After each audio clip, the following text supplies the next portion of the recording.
Hi Math 6-5. This is the video to teach Lesson 34 together. Lesson 34 talks about division and adds a new step into the division we've done so far. So let's review really quickly some division things. So when we have a division problem, let me write one out here.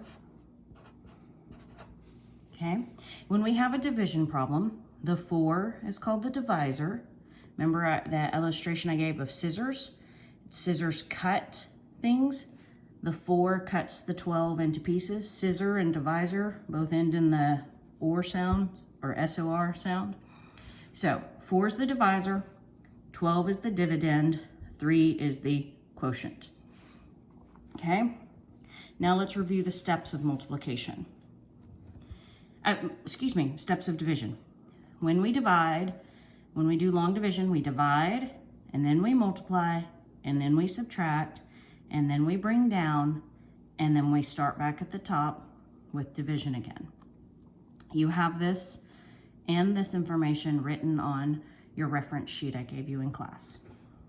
Okay, so let's get started on some examples. Okay, this problem. When we read this problem, we read it as 121 divided by 3, okay? So we get started and we cover our digits till we can get to a division problem we can work with. 1 divided by 3, that's not what we can work with to start with. So we're gonna move our sticky note there. Now we have a problem we can work with. 12 divided by 3, we know is 4 times. Then step 2 is we multiply. So 4 times 3 is 12. Step 3 is to subtract. So we end up with a 0.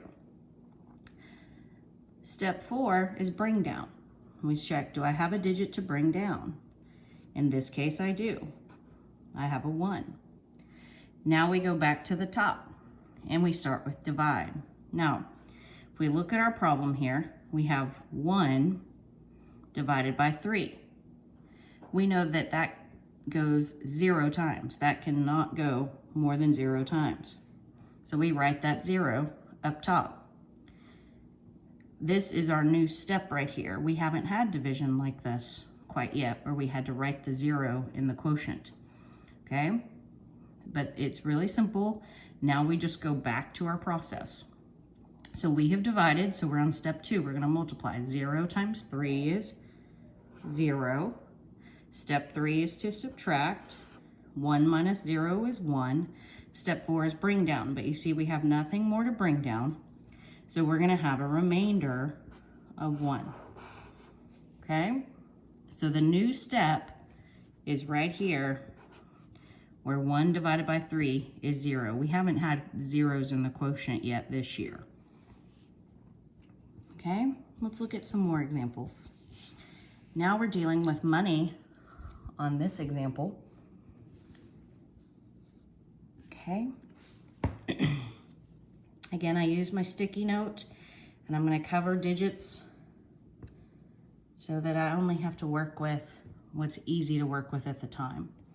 Now, since I am working with money, my first step is to bring that decimal point up and bring my dollar sign up, okay? Then I can cover my extra digits.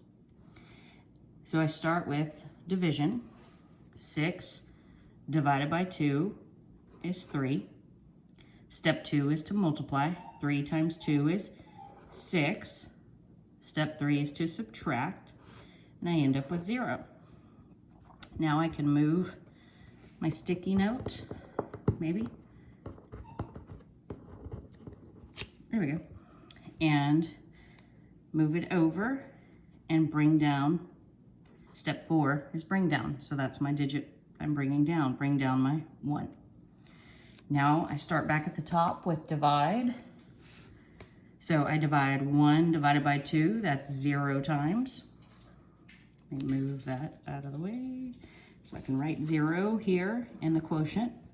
Step 2 is to multiply. 0 times 2 is 0. Step 3 is to subtract. 1 minus 0 is 1. Now let's look. I have another digit I can bring down on this case. So I bring my digit all the way down. And now I go back to step 1 of division, which is divide. 18 divided by 2 is 9. Multiply. 9 times 2 is 18. Step 3 is to subtract. And step 4 is bring down, but I have nothing more to bring down. So my answer is $3.09. Okay, let's look at some more examples of that.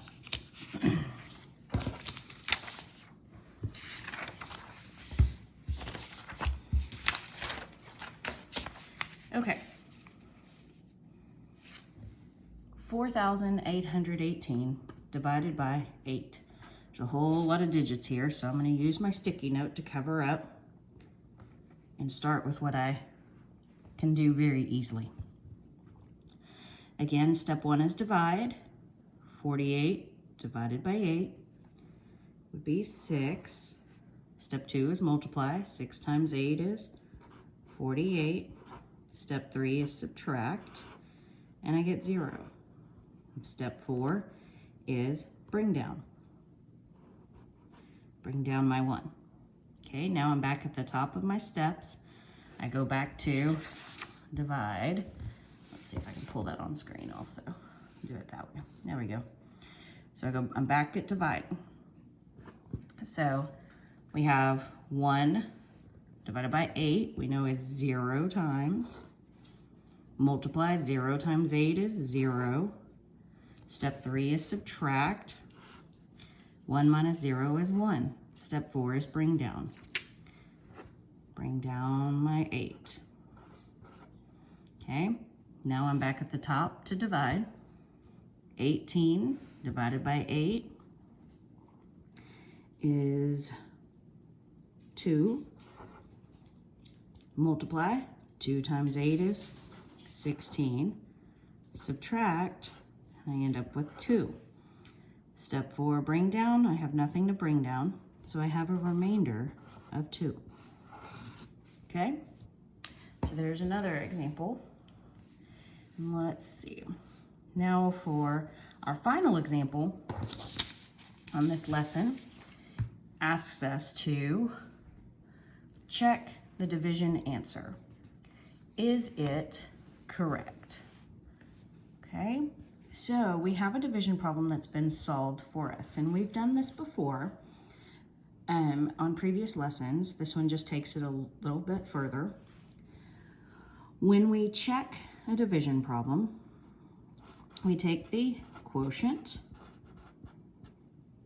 without the remainder times the divisor, and then we get that number and we add the remainder, and that should give us our dividend. I know that's a lot of big words. We've reviewed them, but let's go through and just do the work. But this is the answer this is the formula you would use. So if we look at this and remember, our quotient is 60, remainder 5, but we do our quotient without our remainder. So we're going to take 60, we're going to multiply it by our divisor. Our divisor is 6. Okay, so 360. Okay, so that would go here. That's 360. Now we're going to add in our remainder. What was our remainder? A 5. So let's add in 5, and we get 365. And that should be our dividend, and it is. So check the division answer. Is it correct? Well, when we checked it, we got the same answer for all the numbers added up. So the answer to this problem would be yes. You would need to show your work like this, okay? Now, if you have followed along and watched this video, you'll be able, hopefully ready to do your practice problems. They're located on page 167. But because you watched the video, you get the bonus of I have done some of the practice problems with you. So this is practice problem C. And this one is practice problem G. And this one is practice problem, let's see, that's an L. And this one is practice problem M. So you'll still have a few to do, but at least we did 4 of them together. So you could write those down and get credit for them. So again, your practice problems are on page 167 for lesson 34.